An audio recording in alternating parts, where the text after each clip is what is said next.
दुलाराय बर' फरायसा आफादा गाहाय मोननै जे राजखान्थि हान्जा बेनि गेजेराव खौसे जानांगौ होननानै बिथांमोना जि आपिल खालामदोंमोन बेखौ इउपिपिएल जे हान्जा मान होनानै बेखौ जाहाथे गमामायैनो गोरोबलायनाया फैयो बिनि थाखाय थामथि खेबनि सावरायलायनायसिमबो जादोंमोन। हारियाव जों खौसेथिखौ लुबैयो, जों खौसेथिनि बेरेखा नङा। नोंथांनि खोथा एसे बेरखांबाय थादों बे सालाकाथि बेयावबो नोंथांखौ गेलेगोन मा बुङो?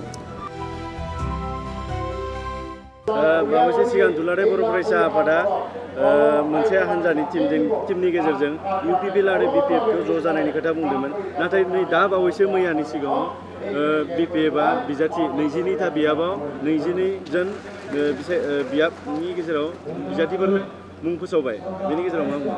दुलाराय बर' फरायसा आफादा थांनाय बोसोरनिफ्रायनो बर'फोरनि जिथु गाहाय मोननै जे राजखान्थि हान्जा बेनि गेजेराव खौसे जानांगौ होननानै बिथांमोना जि आपिल खालामदोंमोन बेखौ इउपिपिएल जे हान्जा मान होनानै बेखौ जाहाथे गमामायैनो गोरोबलायनाया फैयो बिनि थाखाय थामथि खेबनि सावरायलायनायसिमबो जादोंमोन। नाथाय माब्रै गोजान जालांखो बेखौ नोंथांमोनाबो नुगासिनो दङ।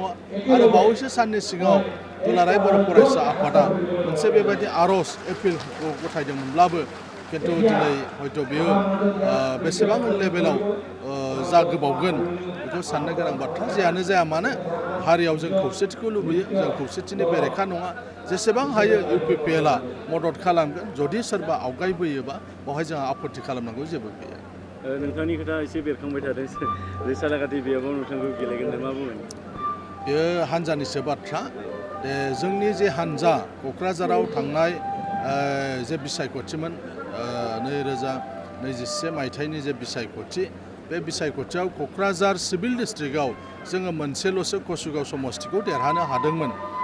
दा बेनिखायनो जोंनि हान्जायाव सावरायलायनाय फैदों एबारनि जे बिसायख'थि बे बिसायख'थियाव क'क्राझारनिफ्राय जाहाथे गोबां सिटआव देरहालांनो हायो बेनि थाखाय गोथौवै सावरायलायनाय जादों। जायनि थाखाय मिशन क'क्राझार होननानैबो मोनसे मिशन लानानै क'क्राझार, गसाइगाव, पर्बतजरा बे मोनथाम महकुमायाव जों जयैनो खामानि मावगासिनो दङ।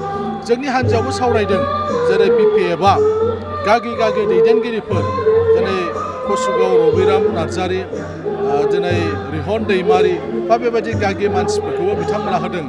माखासे एमएलएफोरखौबो बिथांमोना केन्डिडेट होदों।